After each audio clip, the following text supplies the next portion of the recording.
इस कार्यक्रम के पुण्यार्जक हैं आयोजक संस्कार चातुर्मास समिति 2025 करमपुरा नई दिल्ली अंतर्गत श्री दिगंबर जैन पंचायत करमपुरा।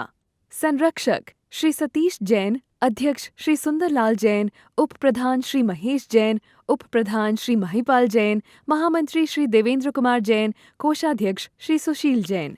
कार्यकारिणी सदस्य श्री प्रदीप जैन, श्री घनश्याम जैन जी, श्री संजय जैन सीए, अरविंद जैन, मोहित जैन, राहुल जैन, निखिल जैन। सौभाग्य युवा मंडल करमपुरा अध्यक्ष अंशुल जैन, उपाध्यक्ष आयुष जैन, सचिव अभिषेक जैन, कोषाध्यक्ष असीम जैन।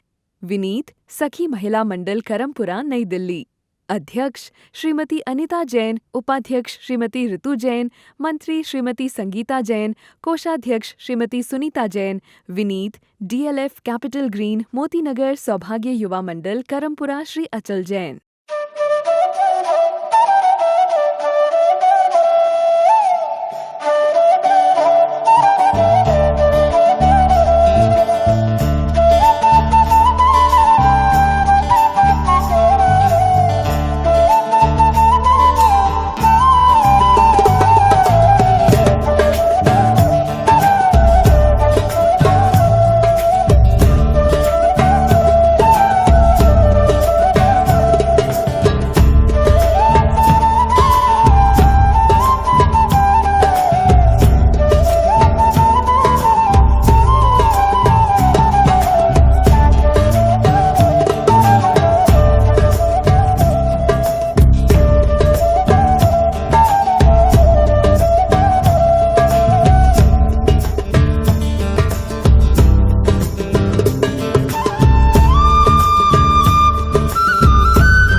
जितना हम कल भाई बहनों को देखकर खुश हो रहे थे ना, उतना यदि हम रोज भाई बहनों को देखकर एक बार भी खुश हो जाए ना, तो समझ के चलना कि संबंधों में कभी दरार आए ही ना। रक्षाबंधन पर बहन भाई की फोटो ऐसी ऐसी ढूंढती है जो बचपन में साथ में खेले होंगे, कूदे होंगे, झगड़ा हुआ होगा। और भाई बहन के लिए भी इस तरह की चित्र ढूंढता है जो उसने कहीं ना कहीं खोजे हो, मात्र रक्षाबंधन के लिए। आजकल के रिश्ते वैसे ही हो गए क्या? जैसे मोबाइल का स्टेटस होता ना कि 24 घंटे बाद अपने आप गायब हो जाएगा, ऐसा होता ना सर कि 24 घंटे बाद स्टेटस अपने आप गायब हो जाता है। अरे अपना स्टेटस तो ऐसा होना चाहिए, जीवन का स्टेटस तो ऐसा होना चाहिए कि जो 24 घंटे बाद ना हो बल्कि जिंदगी भर साथ में रहे। वही स्टेटस आपका जीवन का स्टेटस बन जाएगा। लेकिन आज त्योहार के दिन कल ऐसी मारामारी मच रही थी मिठाइयों की दुकान पर, राखी की दुकान पर, कि जीवन में कभी राखी मिलने वाली नहीं है। और आज न राखी का पता है, न राखी बांधने वाले का पता है। क्यों? तो कहते हैं कि जब फॉर्मेलिटी में जीते हैं तो रियलिटी अपने आप समाप्त हो जाती है, और जो रियलिटी में जीता है उसको फॉर्मेलिटी करने की आवश्यकता होती ही नहीं है। और आज दुनिया फॉर्मल होते जा रही है, फॉर्मेलिटी में जीती जा रही है। पहले जब बहन भाई की कलाई में राखी बांधती थी तो भाई पैर छूता था। तो कैसे छूता था? पूरे हाथ को लगाकर, कई तो सिर को भी लगा देते। फिर जमाना बदला, आदमी लोगों ने एक बार चालू किया, फिर जमाना बदला, घुटनों तक किया, और आज जमाना क्या बदल गया? आज जमाना क्या बदल गया कि आदमी दूर करता है और बस समाप्त हो जाता है। और आने वाले कुछ दिनों बाद आदमी तो नहीं कर लेगा बस। तो क्या हो रहा है? तुम विष्णु कुमार मुनि थोड़ी ना हो। क्या है ये? तो बिक्रिया दी थोड़ी ना हो तुम कि बिक्रिया से महाराज ने क्या किया, इसका ऐसा कर लिया। ऐसा नहीं। आप अपने जीवन को आनंद में आनंदित करने का प्रयास करना चाहते हो तो प्रयास यह करें कि हमारे द्वारा जो कार्य हो रहा है वह कार्य अच्छा होवे, सच्चा होवे, और जीवन को सही दिशा और दशा देने वाला हो। लेकिन हमारे जो कार्य है ना, वह दिशाहीन कार्य हैं। चाहे रक्षाबंधन हो, चाहे दिवाली हो, चाहे होली हो, ये त्योहार पहले जमाने में होते थे तो एक एक हफ्ते तक कहते बाजारों में भीड़ लगी रहती थी। उसका कारण क्या है कि घर में विशेष प्रकार का मिष्ठान त्योहारों पर ही बनता था। और आजकल तो क्या है, बनाने की आवश्यकता नहीं है, एक बटन दबाओ, क्या होगा, एक बटन दबाओ, घर में 15 मिनट के अंदर डिलीवरी हो जाती है। होता है कि नहीं होता? लेकिन पहले जब बनाने वाला बुलाते थे तो उसकी भी जात कुजात पूछते थे, उसको नहलाते थे, धुलाते थे कि सही बना रहा है कि नहीं बना रहा है, घर में ही बैठाते थे रसोईया। और आजकल बटन दबा के काम हो रहा है, बटन दबा के सारे काम होने वाले हैं। लेकिन ध्यान रखना कि बटन को बनाने वाला भी इंसान है। बटन बना के सारे काम होने वाले हैं, लेकिन बटन को बनाने वाला भी कौन? इंसान है। यदि इंसान नहीं होता तो बटन भी नहीं बनता। तो पहले के समय के बच्चे जो होते थे इंतजार करते थे रक्षाबंधन का, दिवाली का, होली का, आदि आदि त्योहार। क्यों? कि उस समय ही घर में नए वस्त्र आते थे। लेकिन आज तो जब चाहे जब है, और वस्त्रों के भी तरीके बदल गए। मैं इस तरह कहता हूं कि पहले वस्त्र होते थे अपनी आत्म सुरक्षा के लिए, लेकिन आज वस्त्र हैं प्रदर्शन।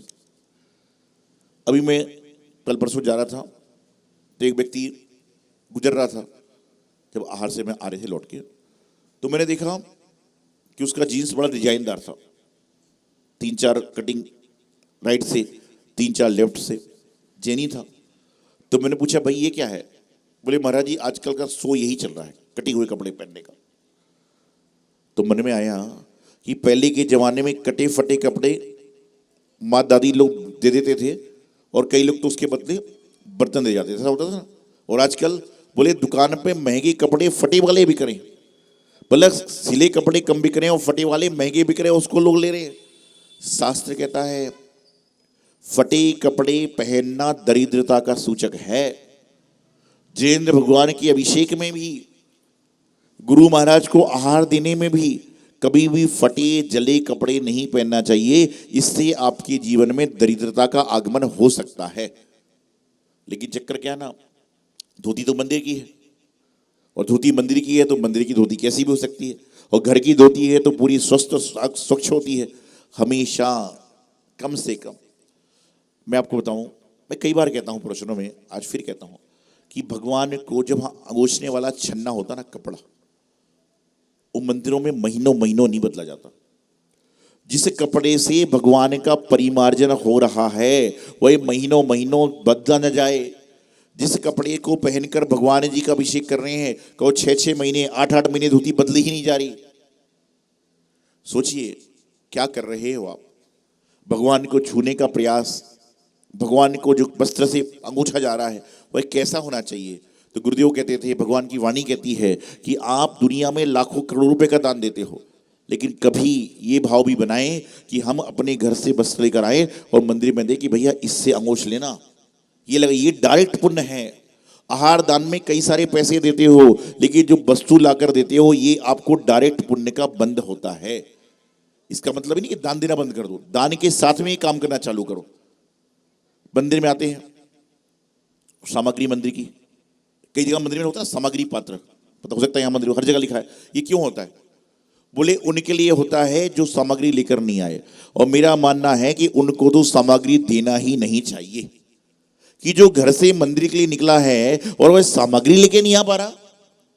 घर से जब ऑफिस के लिए जाता है तो लंच बॉक्स लेकर जाता है, पानी की बोतल लेकर जाता है। यदि घर से ऑफिस जाने के बाद कहीं और जाना है तो एक जोड़ी कपड़े भी लेकर जाता है, लेकिन मंदिर जा रहा है मालूम है तो घर वाले एक बॉक्स नहीं बना सकते। एक जानने वाले व्यक्ति ने तो क्या किया है, अपनी गाड़ी की डिग्गी में 10-20 श्रीफल रख लिए। बोले मैं महाराज जी के पास कभी भी, जैसे हमारे सुरेश जी ना, हम जब महरौली में थे तो ऑफिस जाते थे और ऑफिस से लौट के घर वाले ढूंढ रहे कहाँ हैं, और ये महाराज जी के पास है। तो कभी कब भाव बन जाए आदमी के दर्शन पता नहीं चलता है। तो मैं आपको बताना चाह रहा हूं कि कभी भी आदमी के भाव बन जाए तो फल, बादाम, लौंग, श्रीफल गाड़ी में रखो, एक तरफ कोने में तो रखा है। कब जिन मंदिर मिल जाए, कब गुरु महाराज सामने से मिल जाए, कब आप महाराज जी के दर्शन करने चले जाओ तो उसको चढ़ाना चाहिए। कभी भी कुछ लोगों के सामने खाली हाथ नहीं जाना चाहिए। पहले हैं भगवान, उनके दर्शन कभी भी खाली हाथ नहीं करना चाहिए। जिनवाणी माँ, उनके सामने भी खाली हाथ मत जाओ। गुरु महाराज, इनके सामने खाली मत जाओ। देश का राजा हो, उसके सामने खाली हाथ मत जाओ। जो ज्योतिष है, जिसको हाथ दिखाने कभी जा रहे तो खाली हाथ मत जाओ। और जो वैद्य या डॉक्टर है, उसके पास भी कभी खाली हाथ नहीं जाना चाहिए। और जो आपको पढ़ाने वाला टीचर है, उसके पास खाली हाथ मत जाओ। क्यों? क्योंकि आप जब हम कुछ लेकर जाएंगे तो वह आप, देखिए मैं बताऊं, इतने सारे लोग बैठे हैं, यदि कोई व्यक्ति एक बड़ा श्रीफल का थाल लेकर आए तो आप सबकी नजर उस पर जाएगी कि नहीं जाएगी? जाएगी कि नहीं जाएगी? अर्घ तो सारे लोग चढ़ा रहे हैं, लेकिन जो व्यक्ति श्रीफल लेकर अर्घ चढ़ा रहा है उस पर सबकी निगाहें जाती है, क्योंकि उस व्यक्ति ने वह काम किया जो हम सब नहीं करते। ये हमारा शिष्टाचार है कि कभी भी जिन मंदिर में खाली हाथ मत जाइए। और बहुत इमरजेंसी हो गई इसलिए तो दान डाल के आते हैं, लेकिन ध्यान रखना, जिस दिन मंदिर में सामग्री लेकर नहीं जा रहे, तो यदि रोज 10 रुपए डालते हो, फॉर एग्जांपल 10 रुपए कुछ होता नहीं, डालना भी नहीं चाहिए, फॉर एग्जांपल 10 रुपए डाल रहे हो, तो उस दिन आपको 15 रुपए डालना चाहिए, क्योंकि हमने मंदिर की सामग्री ली है। अब आप कहोगे महाराज हम तो 10 रुपए रोज डाल रहे हैं। अरे 10 रुपए तो तुम जब भी डालते हो जब तुम सामग्री लेकर आते हो, लेकिन ये 10 रुपए के साथ तुम्हें एक्स्ट्रा क्यों डालना है? क्योंकि तुमने मंदिर की सामग्री को भी लिया है। लेकिन आज बड़ी विकट स्थिति है कि हम मंदिर में जो काम करते हैं ना, वो सामूहिक करते हैं। कि घर में 4-6 लोग होंगे तो उनके सबके नाम से लड्डू ले लेंगे और बोलेंगे महाराज जी चारों के नाम पढ़ देना। और जब रेस्टोरेंट में जाते हैं तो 2 साल का बेबी होगा, उसकी भी बेबी प्लेट चाहिए, खाना नहीं है। लेकिन महाराज भैया हमारा स्टैंडर्ड बिगड़ जाएगा ना कि बच्चा खाली बैठा हुआ है, उसके सामने रसगुल्ला रख देंगे, चाहे खा के जाने चाहे ना जाने, वो करता रहे, खेलता रहेगा। एक बार किसी व्यक्ति के घर में शादी थी, वह शादी का कार्ड बांटने घर घर गया। तो जब शादी का कार्ड बांटने गया तो 3 भाई एक ही फ्लोर में रहते थे, 4 भाई एक फ्लोर में रहते थे। उसे नीचे भाई के घर में कार्ड दे दिया। शादी में जिसके घर में कार्ड गया था वही 2 दिन बाद वो मिला जिसकी शादी थी। बोले भाई आप लोग मेरे एक शादी में क्यों नहीं आए, चारों परिवार, पांचों परिवार? बोले तुमने कार्ड दिया था क्या? कार्ड दिया था क्या? तो उसको गलती का एहसास हुआ कि शायद मैं कार्ड घर घर मुझे देना चाहिए। कुछ समय बाद, 6 महीने बाद, समाज के लोग कुछ मंदिर का निर्माण कर रहे थे। घर पहुंचे तो सबसे पहले नीचे पहुंचे, बोले आपका क्या दान लिख रहा है? बोले लिख लीजिए। जब पर्ची बनने लगी तो उसने उसका नाम लिख दिया जिसे दान। बोले नहीं, चारों भाइयों का लिखिए। बोले क्यों? बोले हमारे चारों भाइयों में बड़ा प्रेम है, एक व्यक्ति दान करता है पूरा पुण्य ले लेता है, हम तो सब एक ही हैं। तो कमेटी में वह आदमी भी था जिसके बच्चे की शादी थी। कमेटी में वह आदमी था जिसके बच्चे की शादी थी। बोले मेरे बच्चे की शादी के कार्ड में तो एक कार्ड में सब नहीं आए और दान में सारे एक हो गए। स्थिति है कि जिनका बोलचाल भी आपस में नहीं है ना, उसका ताऊ यदि बोली ले ले तो कहेगा महाराज जी मेरा ताऊ है, और वैसे ताऊ से कोई वास्ता ही नहीं। जीवन में कहती ना, जो भोजन करेगा उसका पेट भरेगा। तो हमेशा ये भावना रखें कि जिस तरह से, अच्छा मुझे बताइए, कल राखी हुई थी, सबने बहनों ने भाइयों की कलाई में राखी बांधी होगी। तो आपने यदि बड़े भाई की कलाई में राखी बांधी, छोटे भाई की बांधी, बीच वाले के बांधे बांधी, तो लिफाफा एक मिले कि अलग अलग मिले? एक बोल रही मुझे मिला ही नहीं। क्या होता है, चाहे एक मिल जाए, लेकिन अपेक्षा क्या होती है? अपेक्षा तो अलग अलग की है। तो जब भाई की कलाई में राखी अलग अलग बांधते हो तो अपेक्षा क्या करते हो? मुझे लिफाफे अलग अलग मिल जाएं। तो भगवान के मंदिर में जाते हो तो एक ही श्रीफल में सबका काम कैसे होगा? एक ही डिब्बी चावल से कैसे काम होगा? एक ही मुट्ठी से कैसे काम होगा? वहां पर भी तो भाव बनाओ कि हम भी अलग अलग पाठ कर सकते हैं, अलग अलग जिनवाणी पढ़ते। जब आहार होता ना, एक दिन आहार चल रहा था तो मैंने पति पत्नी बच्चे बच्ची सबको खड़ा कर लिया, भीड़ जाता थी। मैंने कहा चारों मिलकर आहार दे दो। बच्चा बोला नहीं मैं नहीं दूंगा, पत्नी बोली मैं नहीं दूंगा। मैंने क्यों? बोले महाराज जो खाता है उसका पेट भरता है, हम चारों कैसे आहार देंगे संयुक्त रूप से? हर चीज में अलग अलग हो, लेकिन जब जहां लगने की बारी वहां पर एक हो जाते हैं। एक बार किसी मंदिर का निर्माण हो रहा था तो वेदी, शिखर, प्रतिमा जी का दान की बात चल रही थी। तो एक व्यक्ति आया संत के पास में, बोले महाराज जी मेरा मन है कि मैं मंदिर का जो शिखर है उसका दान दूं। महाराज बोले दे सकते हैं भाई, बात चल रही, खुला मंच है। तो बोले महाराज जी जो इन्होंने मांग करी है मैं उससे 2 लाख रुपए ज्यादा भी दे सकता हूं, लेकिन मुझे दिलाइए आप। तो महाराज बोले पुण्यशाली व्यक्ति है कि अच्छे दान के भाव कितने ही बन जाए, लेकिन बोले मेरी एक शर्त है। अब महाराज बोले शर्त क्या है? बोले मैं शिखर बनवा दूंगा, बीदी बनवा दूंगा, जो भी मैं बनवा दूंगा, लेकिन मैं उसका जो नाम है वो 6 महीने बाद लिखवाऊंगा। तो महाराज को लगा कि भाई धर्मात्मा आदमी है कि 6 महीने पहले अहंकार ना हो जाए, ममकार ना हो जाए, इसे 6 महीने बाद लिखाएगा। तो महाराज बोले ठीक है आप नाम दे दीजिए, 6 महीने बाद नाम लिखवा दूंगा। उसने बोला नाम भी मैं 6 महीने बाद दूंगा। तो हमारे जैसे भी संत थे उस संघ में, तो बोले महाराज ये नाम दूसरे कारण से नहीं दे रहा है। तो गुरु महाराज बोले क्यों नहीं दे रहा है?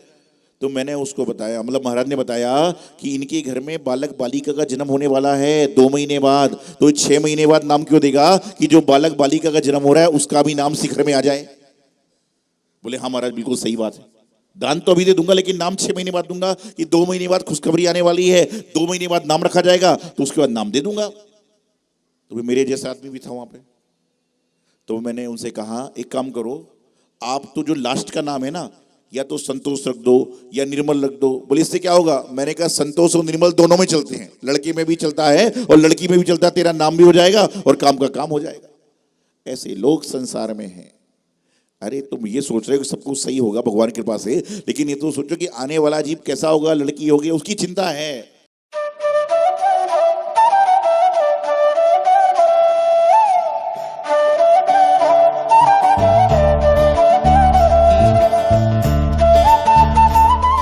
इस कार्यक्रम के पुण्यार्जक थे आयोजक संस्कार चातुर्मास समिति 2025 करमपुरा नई दिल्ली अंतर्गत श्री दिगंबर जैन पंचायत करमपुरा, संरक्षक श्री सतीश जैन, अध्यक्ष श्री सुंदरलाल जैन, उप प्रधान श्री महेश जैन, उप प्रधान श्री महिपाल जैन, महामंत्री श्री देवेंद्र कुमार जैन, कोषाध्यक्ष श्री सुशील जैन, कार्यकारिणी सदस्य श्री प्रदीप जैन, श्री घनश्याम जैन जी, श्री संजय जैन सीए, अरविंद जैन, मोहित जैन, राहुल जैन, निखिल जैन, सौभाग्य युवा मंडल करमपुरा अध्यक्ष अंशुल जैन, उपाध्यक्ष आयुष जैन, सचिव अभिषेक जैन, कोषाध्यक्ष असीम जैन, विनीत सखी महिला मंडल करमपुरा नई दिल्ली, अध्यक्ष श्रीमती अनिता जैन, उपाध्यक्ष श्रीमती ऋतु जैन, मंत्री श्रीमती संगीता जैन, कोषाध्यक्ष Shrimati Sunita Jain, Vineet DLF capital green Motinagar सौभाग्य युवा मंडल करमपुरा श्री अचल जैन।